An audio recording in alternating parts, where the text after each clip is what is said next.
नमस्कार मित्रों। इतिहास में बहुत सारे नए नए सबक, नए नए संदेश हमारे लिए निहित होते हैं। अब चक्कर ये होता है कि हम लोग उन संदेशों को किस तरह से पढ़ते हैं, किस तरह से देखते हैं, ये हम पर ये मुनस्सर करता है, हम पर आश्रित होता है। मैं एक ऐसे आज घटनाक्रम की बात कर रहा हूँ जिस घटनाक्रम के बारे में दो व्यक्तियों की अपनी निजी मान्यताएं, अपनी आस्थाएं, दो व्यक्तियों की, दो महान शख्सियतों की आस्थाएं जो थी वो बंधी हुई थी अपनी अपनी वैचारिकता से। लेकिन जब संवेदनाओं के धरातल पर बात आई तो दोनों बेबस हो गए। ये बेबसी की कहानी और ये अपने आदर्शों की स्वयं बनाई गई दुनिया, इसके बारे में स्वयं गढ़े गए, एक आप कह सकते हैं कि अब अपनी जो हमने मान्यताएं जो गढ़ी हैं स्वयं, उन मान्यताओं के बीच और संवेदनाओं के बीच एक टकराव का बिंदु दो बड़ी शख्सियतों के मध्य भी हुआ था और उसका जिक्र आज कर लेते हैं। दो बड़ी शख्सियतें मित्रों वाकई बड़ी थी। एक थे महात्मा गांधी और दूसरे चक्रवर्ती राजगोपालाचार्य।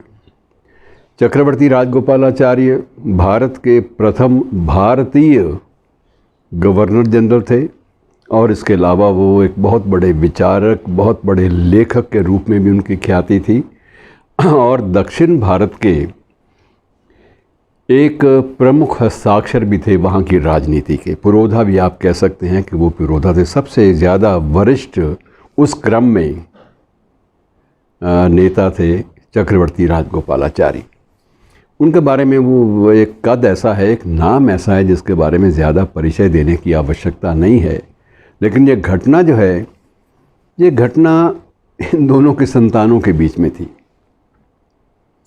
और आप कल्पना मुश्किल से करेंगे कि एक संतान थी महात्मा गांधी की, देवदास गांधी के नाम से, और दूसरी संतान जो थी वो थी लक्ष्मी, जो कि चक्रवर्ती राजगोपालाचार्य की लाडली बेटी थी। दोनों की अपनी अपनी वैवाहिक जीवन के बारे में इन दोनों कद्दावर शख्सियतों की, इन दोनों बड़े लोगों की अपनी अपनी मान्यताएं थीं। महात्मा गांधी अंतर्जातीय विवाह के बिल्कुल विरुद्ध थे। सिद्धांतिक रूप से वो विरोध करते थे, वो इस बात के पक्षधर नहीं थे। जीवन में उनको समझौते कई बार करने पड़े, लेकिन इस बारे में उनका ये था कि जो मामला था वो बिल्कुल अलग था और उन्होंने कभी भी जीवन में समझौते इस बात से यथासंभव नहीं किए। और यही स्थिति चक्रवर्ती राजगोपालाचारी की भी थी। वो भी आस्थाओं के बारे में और वैचारिकता के बारे में समझौतों के आदी नहीं थे। कई बार कुछ लोग उनको सनकी भी कह देते थे कि अपनी सनक के बड़े, अपने धुन के बड़े पक्के रहते हैं। और दोनों एक समय में समान धरातल पर इतने कद्दावर थे कि समान धरातल पर दोनों को लिया जाता था। हुआ यह कि देवदास गांधी की उम्र जब 28 साल की हो गई, युवा थे, माहौल सारा का सारा उस आश्रम का जहाँ रहते थे बापू के साथ, बड़ा वो आदर्शोन्मुख सा माहौल था, रूखा सूखा। उसमें शुष्कता का माहौल ज़्यादा था, पुट ज़्यादा था, सिद्धांतों की बातें ज़्यादा थी, संघर्ष की बातें ज़्यादा थी, कुछ एक मामलों पे टिके रहने की बात ज़्यादा थी। लेकिन संवेदनाएं बीच में कहीं ना कहीं अगर सामने आती थी तो सिर्फ तब आती थी जब बा और कस्तूरबा का कोई संवाद होता था, बातचीत होती थी। अब हुआ ये मित्रों कि उधर लक्ष्मी भी कई बार, अक्सर राजगोपालाचारी अच्छे संस्कारों के लिए लक्ष्मी अपनी बेटी को भी वहाँ आश्रम में बापू के पास छोड़ जाया करते थे कि ये बापू की भी सेवा कर लेगी और वैसे भी संस्कारों को थोड़ा सा और सीख लेगी, बा से कुछ बातें अतिरिक्त रूप से सीख लेगी। अब दोनों का दिक्कत ये थी दोनों की कि दोनों ना तो अंतर्जातीय विवाह के पक्षधर थे और ना ही अंतर्धार्मिक विवाह के पक्षधर भी थे। गुजरात में जिस रीति और संस्कार से विवाह संपन्न होते हैं, वो विवाह और रीति वो दक्षिण भारत के लोगों पर लागू नहीं होती। और यही स्थिति अंतर्जातीय थी। उनकी जाति बिल्कुल अलग थी, इनकी जाति बिल्कुल अलग थी। अब हुआ ये कि देवदास गांधी ने मन ही मन फैसला कर लिया कि मैं अपने जीवन साथी के रूप में तो लक्ष्मी को ही अपनाऊंगा। लक्ष्मी की उम्र ज़्यादा नहीं थी, 15-16 वर्ष की उम्र थी, लेकिन अपने हाव भाव, अपने सभ्याचरण और अपनी बौद्धिकता से उसने काफ़ी प्रभावित देवदास को किया था और देवदास को लगता था कि जीवन संगिनी के रूप में ये आदर्श रहेगी। अब जब दोनों नेताओं के बारे में उनके समक्ष ये बातें आई कि इस तरह से विवाह करना चाहते हैं, तो चक्रवर्ती राजगोपालाचारी ने भी साफ इनकार कर दिया और वैसा ही दो टूक इनकार महात्मा गांधी ने भी कर दिया।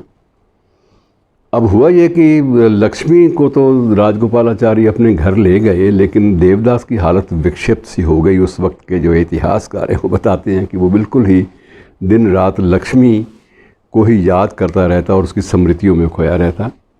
और उसने कई बार माँ से भी कह दिया था कि मेरी जीवन में अधूरापन रह जाएगा और मैं सामान्य ज़िंदगी जी नहीं पाऊँगा लक्ष्मी के बिना।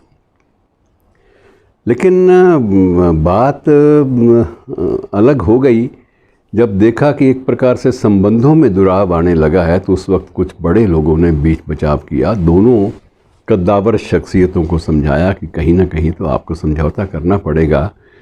तो बापू ये उनका एक दृष्टिकोण था कि ये जो संबंध हैं इनमें कहीं वैचारिकता नहीं है। वो हर मामले में वैचारिकता को ले आते थे। ये सिर्फ एक लालसाओं का खेल है और लालसाओं के खेल की अनुमति मैं तो एक पिता के रूप में भी नहीं दे सकता। अंत में निर्णय ये हुआ आपस में मिलकर कि बेहतर यह है कि 5 साल की पाबंदी लगा दें, देवदास पर भी और लक्ष्मी पर भी, कि 5 साल आप एक दूसरे से नहीं मिलेंगे। और यदि 5 साल में इनकी वो लालसाएं, इनकी वो कामनाएं जो हैं वो समाप्त हो जाती हैं, दब जाती हैं, तो उसके बाद बात आई गई हो जाएगी और बात ख़त्म हो जाएगी। दोनों ने स्वीकार किया। लक्ष्मी 5 साल तक अपने पिता के घर रही, वो आश्रम में नहीं रही। और देवदास गांधी ने भी कभी 5 साल की अवधि में उधर का मुंह भी नहीं किया। वो 5 साल बिल्कुल उससे दूर रहा, अलग रहा। अब ये सारी बातें जब हो गई तो उसके बाद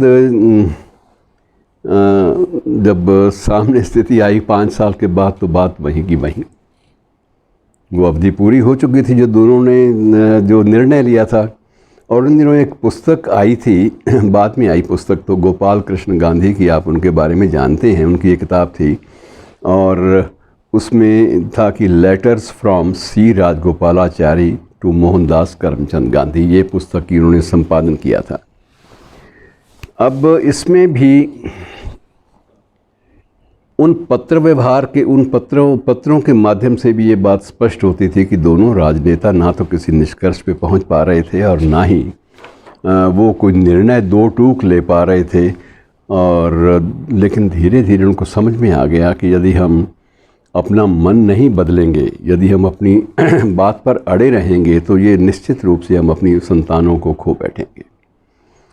आखिर ये हुआ कि देवदास ने भी, जब ये अड़ गया देवदास इस बात पे कि नहीं मेरा विवाह इससे ही होगा, तो गांधी ने भी धीरे धीरे सहमति दे दी, मन बदल लिया। और राजगोपालाचारी का मन भी धीरे धीरे बदलने लगा, क्योंकि लक्ष्मी ने एक बात स्पष्ट कर दी थी पिता के सामने, मैं विवाह तभी करूंगी जब आपकी सहमति होगी। यदि आप सहमत नहीं होंगे तो मैं बिल्कुल विवाह के नज़दीक भी नहीं जाऊंगी। मैं बिल्कुल आजन्म मैं कुंवारी रहूंगी, लेकिन विवाह आपकी इच्छा के विपरीत जाकर मैं नहीं करूंगी। जब आप सहमति देंगे तब जाके होगी। और उसके बाद मित्रों बात समाप्त हो गई। जून 1933 की बात है और आखिर दोनों ने विवाह का फैसला किया, दोनों बच्चों का। और सबसे बड़ी बात ये थी कि बड़े सादे ढंग से विवाह उत्पन्न हुआ और पुरानी मान्यताओं को बिल्कुल अलग से रखकर ये संपन्न किया गया, इसका समापन हुआ। उसके बाद बाकी चीज़ें इतिहास का हिस्सा हैं। देवदास का अपना परिवार था, 3 बेटे, 1 बेटी भी थी। बेटों में गोपाल कृष्ण गांधी भी थे, राजमोहन जो बहुत बड़े विचारक भी माने जाते हैं, लेखक भी माने जाते हैं और नाटककार भी माने जाते हैं, वो भी थे। रामचंद्र थे और तारा गांधी एक पुत्री के रूप में। अर्थात बापू के पोते और पोतियों की संख्या देवदास के माध्यम से भी ये 4 थी। गोपाल कृष्ण बाद में आपको पता ये बंगाल के राज्यपाल बने, और वैसे तो वो वेंकैया नायडू के विरुद्ध उपराष्ट्रपति का चुनाव भी लड़े थे, लेकिन चुनाव में वो हार गए। और राजमोहन गांधी का जो है वो लेखक और पत्रकार के साथ साथ वो राज्यसभा के सदस्य भी रहे और पढ़ाते भी रहे। और बेटी ने भी एक अर्थशास्त्री थे उन दिनों में, ज्योति भट्टाचार्य, उनसे विवाह किया था और वो गांधी स्मृति से जुड़ी भी रही। अब ये बात अलग है कि बाद में उनके बापू के पोते पोतियों पड़पोतियों की जो विवाह थे वो अंतर्जातीय भी हुए बाद में, और सारी जो है अवधारणाएं वो सारी की सारी ताक पर धरी रह गई, क्योंकि जीवन की जो व्यवहारिक संवेदनाओं की एक अपनी व्यवहारिकता होती है, इसको दोनों इस बड़े दिग्गजों ने स्वीकार किया और बड़े अच्छे ढंग से स्वीकार करके एक कड़वे विवाद को एक मीठे संबंधों के रूप में बदल दिया। धन्यवाद मित्रों।